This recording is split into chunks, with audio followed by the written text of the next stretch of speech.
building, right? You're standing outside, you're a civilian, all of a sudden you're coming in, you're different. Nice one. That's it. So, thanks for coming today. Thanks for inviting us. Obviously, for the viewers at home, this is Dr. Mick Hill. He is my boss at Northumbria University on a research project that we're doing about veterans in Sunderland that have alcohol and mental health problems.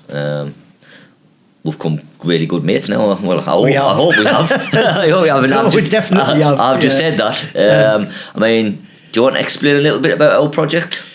Aye, sure, Joe. So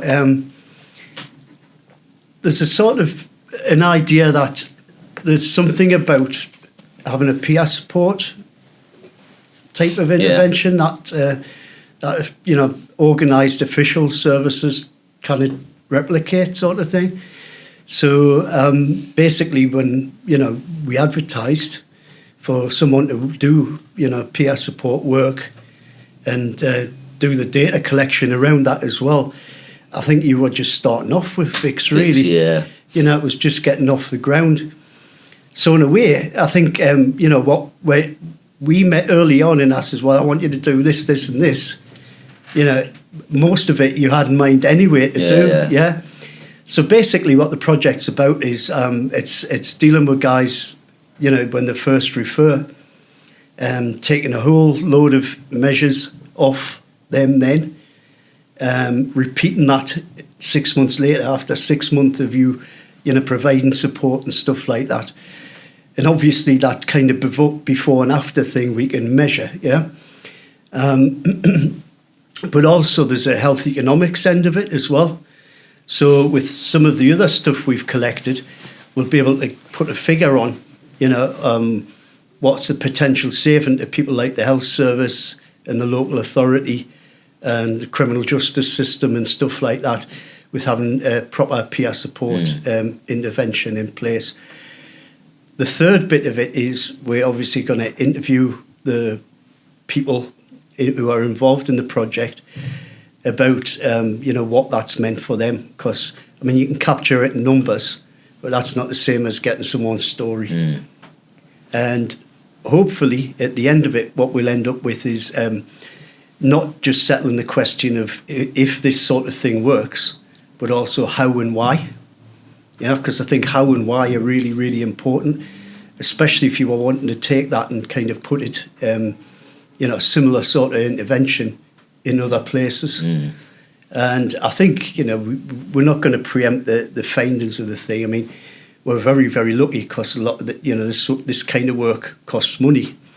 And we're really, really lucky to be supported by the British Legion for the lion's share of the project, but also Sunderland City Council, who showed real interest and vision in supporting the project and supporting you, And I think it's remarkable that at sort of, in the financial times that we live in, where they kind of sort of meet the costs of things like adult social care and stuff like that, real basic stuff, that they've showed the faith in you and in this project and come up with the goods. So hats off to them. Oh, without a doubt. It's the same for Vix itself, if it wasn't for people from the council, CCG, all big hitters, if it wasn't for them backing us, right down to the man in the street, because, it would be nothing without the people of Sunderland, But I seem to get all the plaudits all the time, but I can't reiterate as much to see that it's a team effort, Well, you do, Joe, and absolutely thoroughly deserve them, mate. Me and you have a joke on at times at work, that there's not a better bloke in Britain at blagging stuff. Well, that's the way I get through life, mate. You just see a need, and next thing you know, you come in and say, oh, someone's sponsoring us a van. I say, what? So it's just, you didn't get it if you didn't ask, really, do you? Yeah. And it's a good cause. People, especially people in Sunderland, man, they're proper community spirited. And that's when I made this a community interest company. That was me thing behind it. I worked for a charity and I didn't like it. So Sunderland, I owe a lot to in my life, I'm not from Sunderland. I'm a Tynesider. I was born and bred in Tyne Dock in South Shields. I've lived on Tyneside for all but 10 of me adult years. In them 10 years, I was living and working in Sunderland. And we're different, aren't we, Geordies and Mackhams? Oh, without a doubt, without a doubt. No. Got no sense of humour, Mags.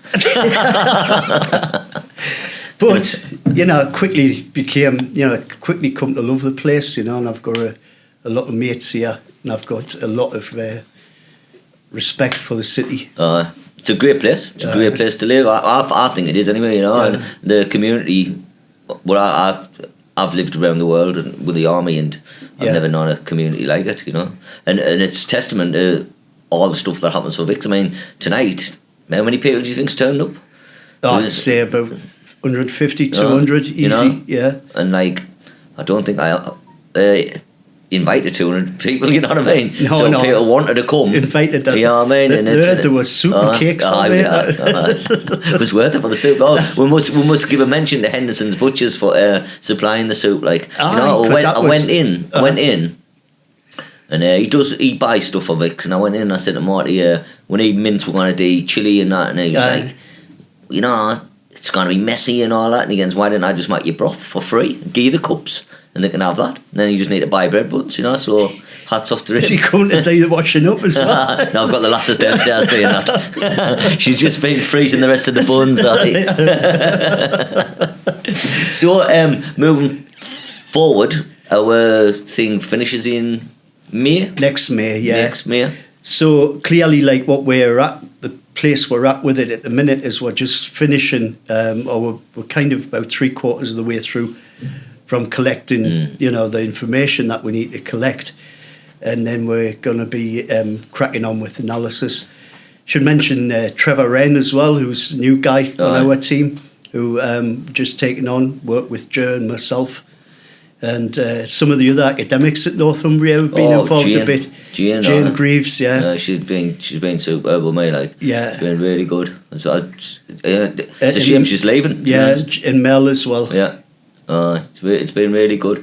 So, I've enjoyed working there, but it's also a kind of massive privilege, because I haven't got a degree. And we think I'm the only person in the country who's got this job without a degree. So your qualifications, one of the kinds of work I do a lot of, Jers, is with experts by experience.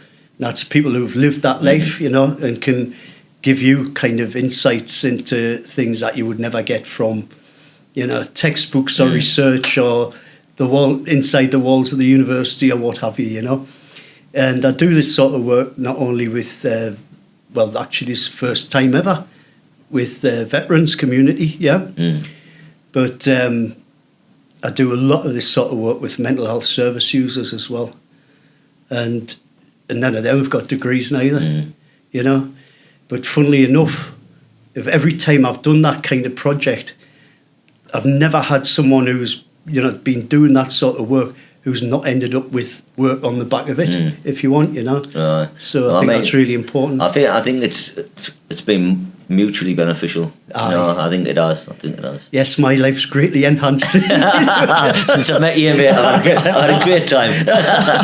Right, mate, thank you very much for coming in. No, thanks for asking us. Anytime if you want to do, because obviously this is a special opening day podcast, so we won't talk for 10 minutes, but if you want to come in for an hour and do a proper one. What, and have you rip us properly for an hour? Then I'll take the piss properly for an hour. I can't get me stride in 10 minutes. I've already signed on the dotted line for that, mate. So, nice one. Cheers, mate. Cheers. This building, right? You're standing outside, you're a civilian, all of a sudden you're coming in, you're different. I cannot explain it.